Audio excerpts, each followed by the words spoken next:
everybody. Thanks for joining us for another episode of the CX Experience with Cloudlinx. My name is Frank Wassenberg. I am Kevin Sheehan, Frank's partner, founder of Cloudlinx, CCaaS Advisory. We have a great guest today for the show. Very excited about having Cameron Weeks, the co-founder and CEO of Edify, on the call today. Super excited to have him on, mostly because we're going to have some great information today, but also because they are our newest partner in our roster of suppliers for the contact center as a service space. And I got to tell you, we are super excited, Cameron, to have you on because we've seen the platform so much, we've seen the team so much, and we're just super excited for where this partnership's going to take us. Yeah, thank you guys. And we're really excited about the partnership as well. And we're really excited about what we're doing for the customer service space, most importantly. This industry has been around for a very long time. It's something that is new to anybody. The idea of customer service or the idea of cloud communications even. But the big opportunity we've seen here is that the market's got a bit stale. You're really kind of controlled by a handful of vendors that are all well known to us. And they really haven't changed what the offering is in 10, 20 years. And it's time for someone to radically mix that up and to provide a really different solution to this problem. I like to sum it all up by saying, we've been talking about improving customer service for 10, 15 years now, but generally speaking, like, what have we actually seen get better? And so at some point in time, we should all, stop talking about marketing and really start talking about technology and how we're actually building things that solve problems versus just putting more hot air into the world. And so that's what we're trying to identify.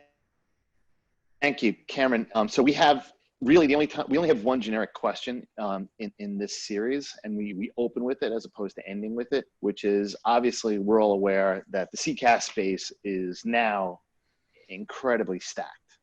How does Edify look to differentiate themselves from all their brethren?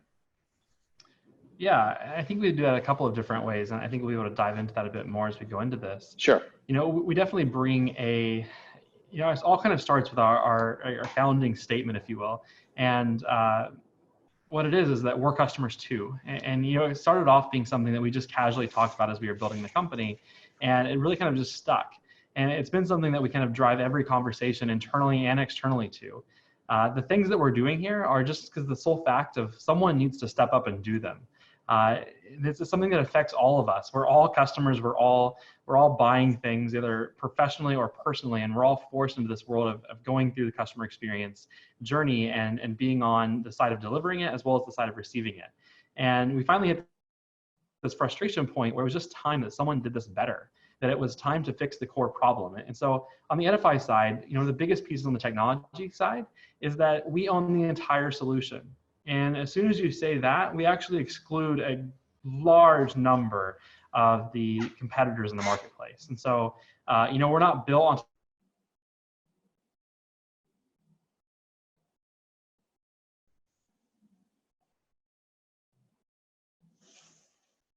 top of someone else's platform, and we want to use this. So it's all our stuff from end to end at global scale even. So we're not dependent on other people. We don't get to point fingers if something goes wrong. We're in control of the whole thing. I'm going to actually go off script already, Frank. I apologize, but just, very quickly, why don't you give us a little bit of your background and were you always in this space, in the CCaaS space or the customer service space? Kind of take a page. Yeah, happy to. At the age of 5, I decided that I was going to be in the contact center world. No, not at all. It's not exactly, the path that I had planned for myself. I'm incredibly happy with where I am, of course, but it was a bit of a journey here. And so I've built a handful of technology companies at this point. I started my first one actually when I was back in high school, and a co-founder, Bracken Fields, he and I kind of teamed up in high school and built our first company, and then we ran a few more through college, up until the point that we actually built our company we just sold a couple years ago now, which was in the global communication space. And so that company, we grew it to be pretty interesting. It was really kind of focused on figuring out how to do VoIP or cloud communications at global scale in a really meaningful way. And from that, we were really able to understand the core issues that were happening inside the customer service space and how there was a giant opportunity to really bring these rapidly different markets together, like contact center, UC, and APIs, we saw this kind of trend happening where all three of these services were being bundled together by some of the larger vendors, namely like Vonage, by the acquisition of New Voice Media and Neximo, and they obviously had the UC platform already. And so we kind of saw that trend occurring across the market, and we saw the big opportunity that if you put these things together into one bucket, into one solution, they really can unlock a lot more value for the customer.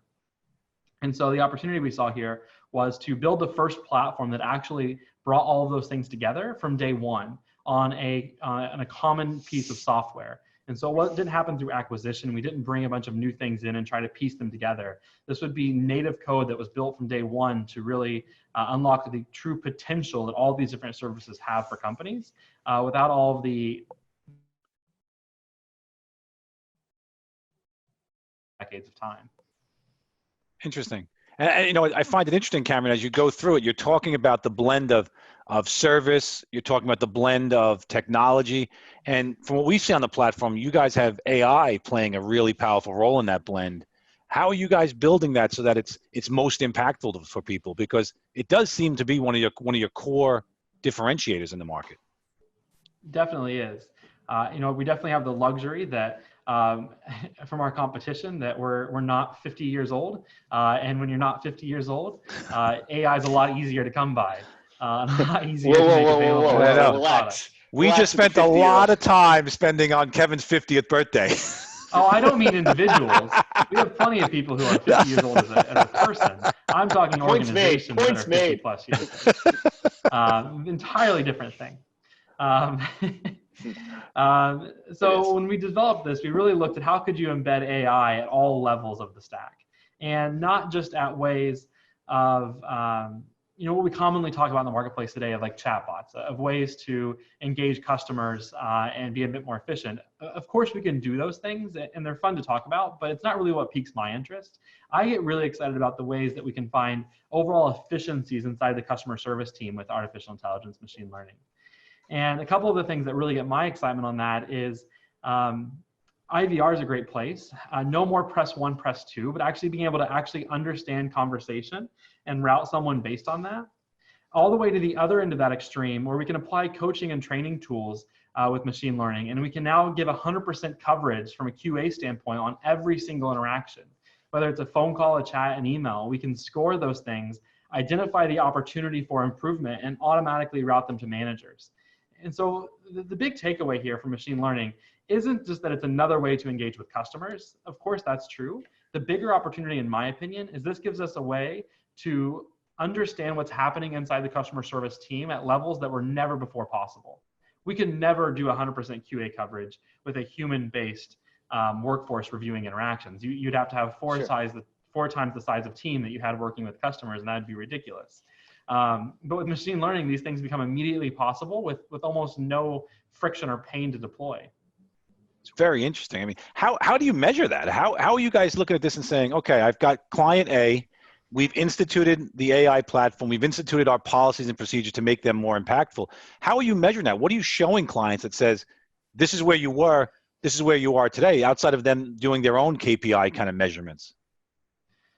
Yeah, and on the KPI side, I like to be a traditionalist. I hate when we create some new random KPI that's you know, has no backstory, has no historical data or meaning to an organization, and we try to prove value on that. From a sales standpoint, it's a hard thing to do, trying to convince someone of something new that's important from a KPI standpoint. What I'd rather do is tie back to the old existing KPIs that we've ran our companies on for decades, like how we retain agents, how we keep people on the team, how we decrease things like handle time, and obviously the impacts it has across the board. And then finally, how we increase overall customer satisfaction. And with machine learning, you can directly tie to all three of those categories, as well as a handful more traditional benchmarks of how we know that we're succeeding.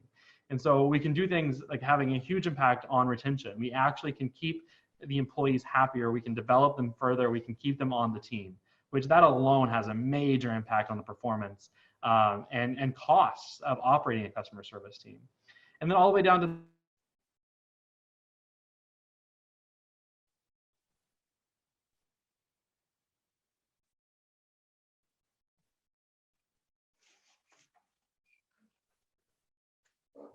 a positive thing. Those situations are great. I'm talking more to the situations where we don't want to be on the phone for 5 hours. We'd much rather be on the phone for 5 minutes. And so we can use machine learning to make sure those things happen.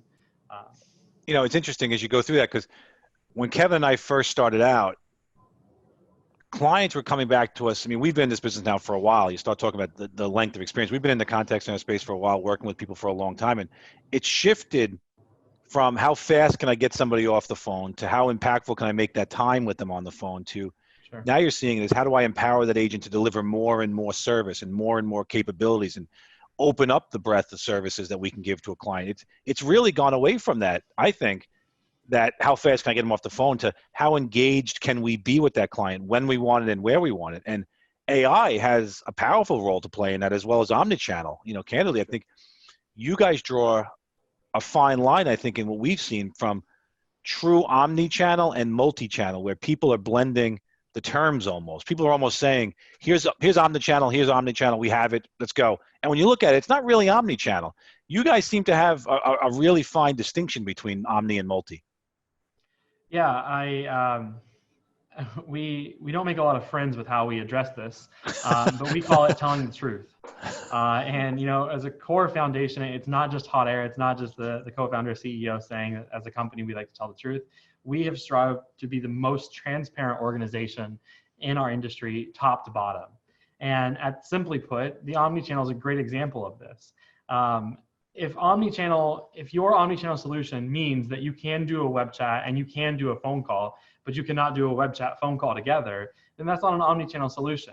I like to give the joke of this that, we're all friends now and say that we're going to go plan a trip somewhere. We're going to go on a golf trip, let's just say. And we're on a text string, 3 of us on a group text, and we're talking through the details of it. And I like Delta and you like American and Kevin, you like United for some reason.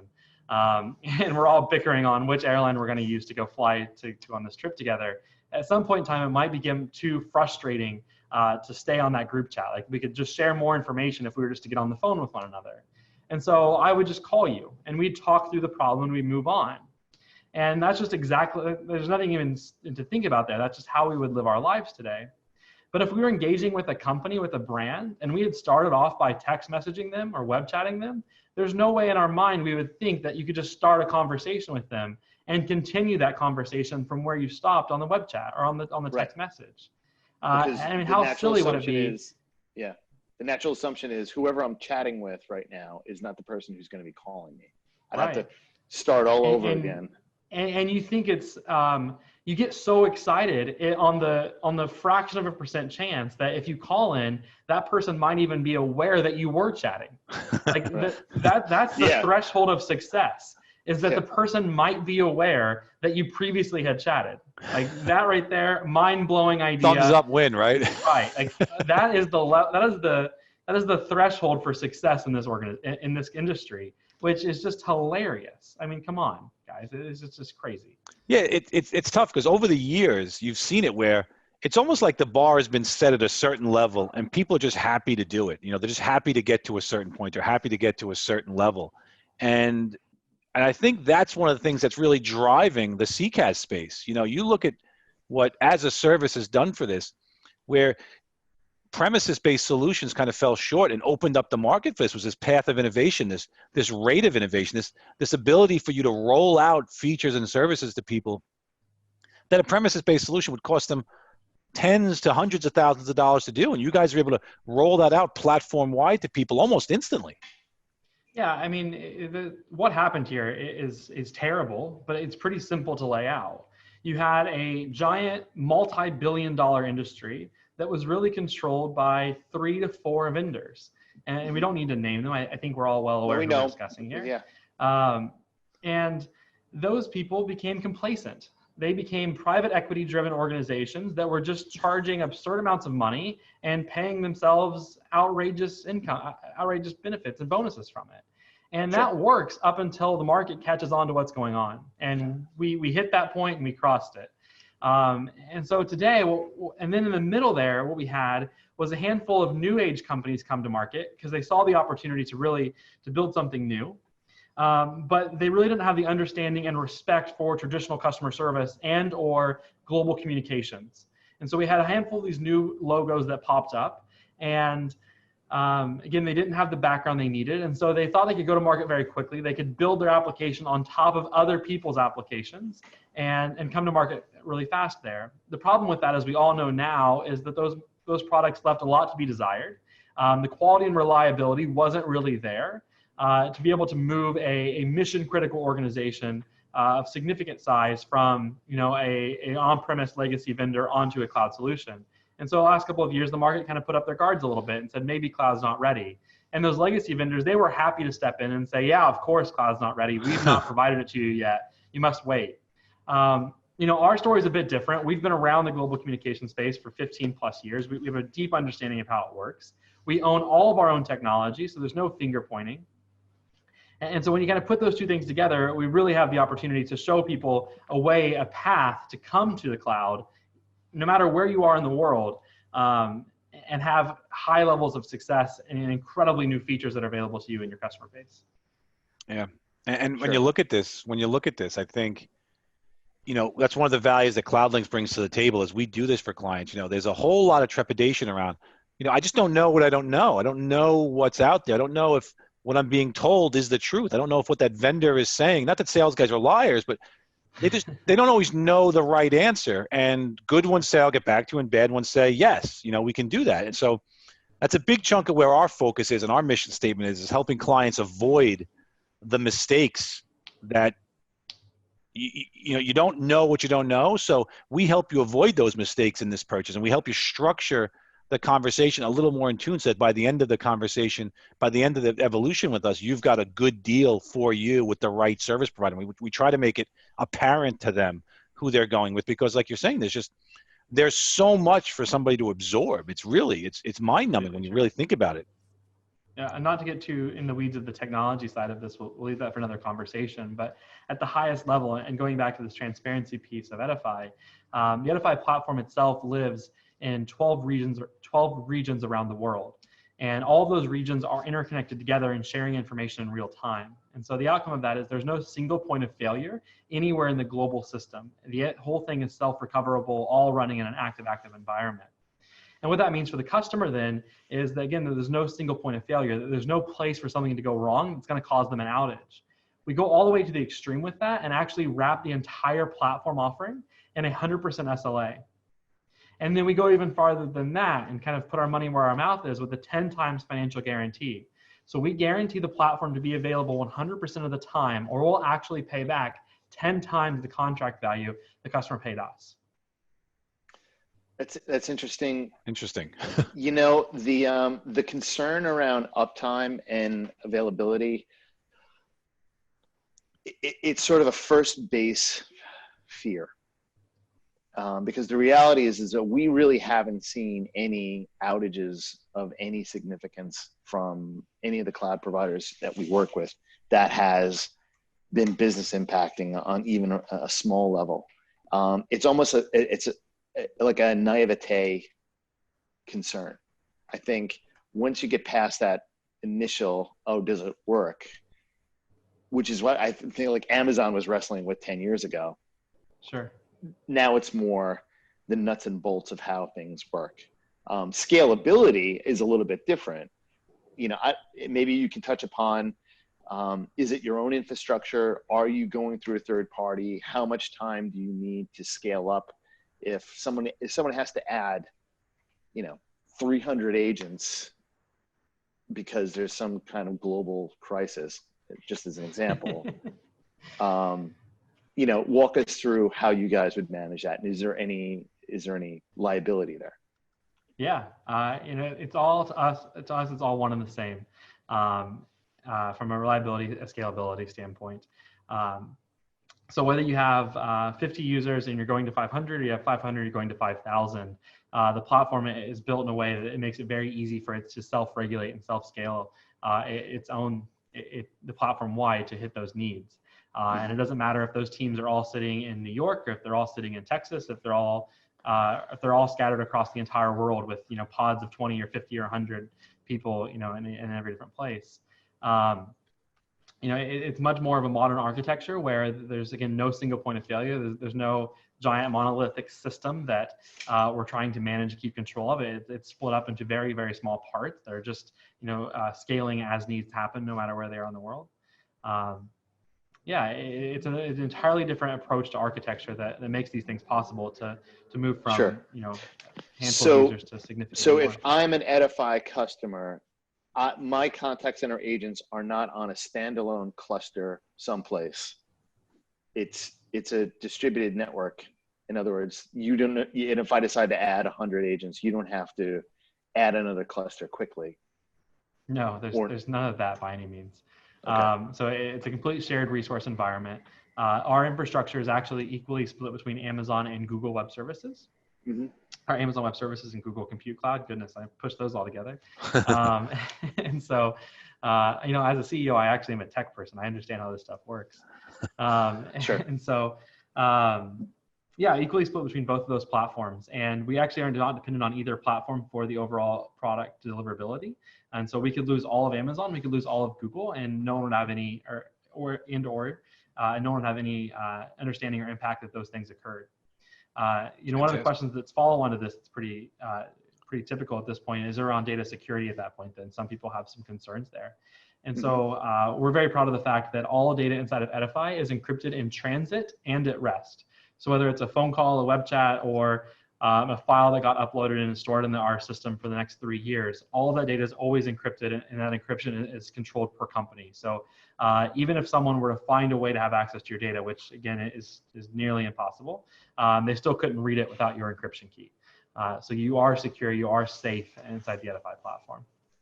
That's fantastic. That's fantastic. That's a differentiator right there for what you're talking about. The in transit and at rest is a massive concern for a lot of people. That assuages a lot of concern. Mm-hmm. Yeah, I think the majority of SIP calls across the internet today are still unencrypted, which is terrible. Based upon the amount of SIP providers out there, I would agree with that. This transparency piece, not to get hung up here for a while, I think the last piece that I really think is important to drive home is two things. One, pricing is online on the website, so that there's no game on this of what this is going to cost or how it works. We're very, very upfront with that.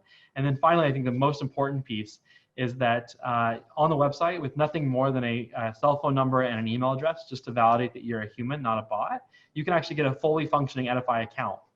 And so one of the coolest things that you guys and your partners will realize in the very near future is that when we go into a sales deal, we actually bring that up front to the customer in the first sales meeting. We say, we'll give you a demo here, but at this point in time, you guys have bought enough software that you have to start believing that software is a lot of nonsense, and the demo we give you today might not be the demo that you actually can buy, and you think that there's some software as a screenshot going on. Well, that is not how we do business. We're morally against that idea. And so to keep us honest, we encourage every customer at the end of the demo to actually go online and get an account. Again, there's no credit card required. It's completely free to do so.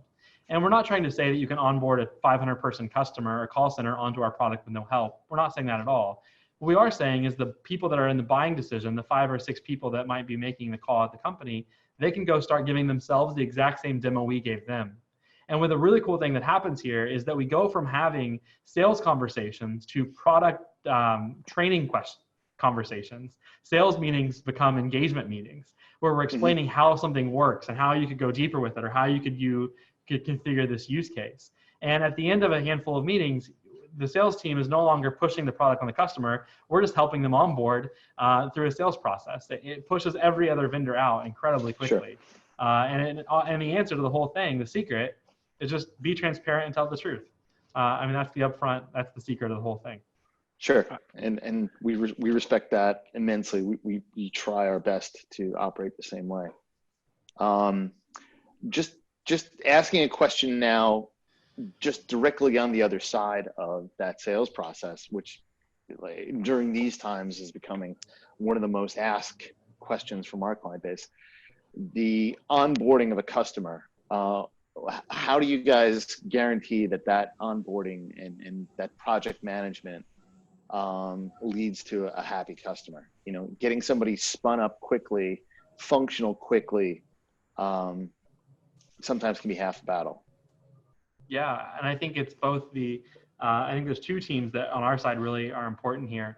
The technical support team, as well as the customer success team, the team that would be directly onboarding you. And the reason I bring up both of those teams is because of our philosophy of how we staff both of those teams. It's pretty radically different than the traditional method of this. And so we apply actual engineers to both teams. This is not like a level 1 triage or just someone who can project manage and take some information and move it along to other people. We're actually putting people on these teams that are certified on the platform, that can run the APIs and that can build the U interfaces, that can speak at a very technical level on how SIP works.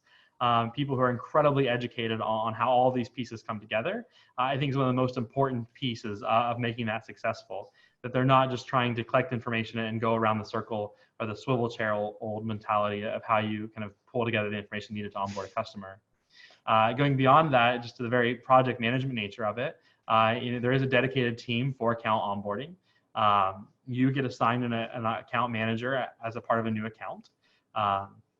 And they walk through that process with you, and we can do it on whatever timetable you like. We can do these things, pretty rapidly over a couple of days, couple of weeks, or if you need to, you can scale these out over a couple of months.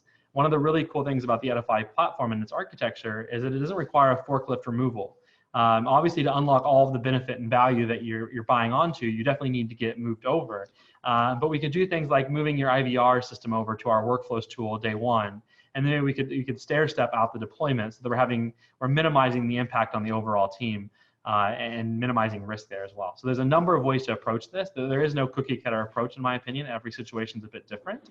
And the most important part is that we have a team that's qualified to work through that plan with you and develop one that works for your organization, not something that we rubber stamp and say this is how we do it. Sure. And it's interesting. It's actually, that's what you just said is one of the reasons why Kevin and I have chosen not to verticalize within any particular industry. It actually dovetails nicely because we've never verticalized. We've never really considered it because we've found that we're able to take things from the financial industry and apply them to the manufacturing industry, and the manufacturing to the healthcare, and the healthcare to the insurance. There's a lot of different things that we've been able to do that we've seen processes work across functionality. And so I appreciate what you're saying there. Where do you see the next 2 years for you guys? Where do you see Edify being most impactful in the next 2 years in the market? Are you guys looking to, continue to disrupt it? Or are you looking to solidify the platform? What do you guys see the biggest impact? Yeah, the first, part of this life of this company was definitely around product development and ensuring that we were building a platform that we could successfully bring to market and be confident in its ability to perform. And we've by all means done that at this point. And so the next couple of years are really about logo generation for us. I think you're going to find us being incredibly aggressive in the market. From a sales and marketing standpoint, I would say our marketing is already pretty aggressive. And really pushing to be the Magic Quadrant leader in the next 2 years. I would say by 3 years, extreme, leading the entire market. That's a fantastic we built a platform that is capable of doing it. And now it's about building partnerships like this one to get more at-bats, to make sure that we're showing the world that there is a better alternative to customer service. There's a way to solve this problem. It doesn't have to be just hot air.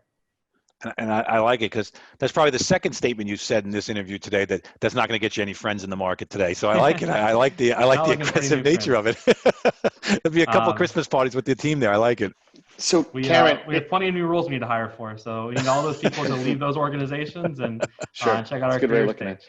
That's great. So if I was going to do just a quick 1-point summation as far as what separates you from the rest of the marketplace, just having listened to our chat, it would be the fact that Edify was built from the ground up, looking to encompass all the different components of what is a modern cloud-based contact center.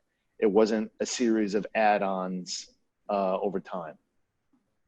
Would I be right with that, or would you? Yeah, definitely. I mean, it's over 15 years of learning about how this market wished it could work, and then being able to build exactly that with no debt around us, no old technical debt, no old legacy things that we had to carry along. Able to build something that was truly designed to meet the modern needs of companies, and to bring the contact center, UC, and APIs all together under one roof, under one platform that truly does work together incredibly well. Well, that's great. I mean, listen, Cameron, we've taken up a tremendous amount of your time today, and I really appreciate you spending this much time with us. Thank you very, very much. Is there anything you want to close with, or because candidly, I got a lot out of this, so I really appreciate it today. Yeah, I really enjoyed it as well. And I think the biggest thing is just go let the product speak for itself. Activate.edify.cx, and you can get your own account. That's wonderful. Well, thank you very much. This has absolutely been fantastic. I really do appreciate it. We'll sign off now and look forward to the next conversation with you.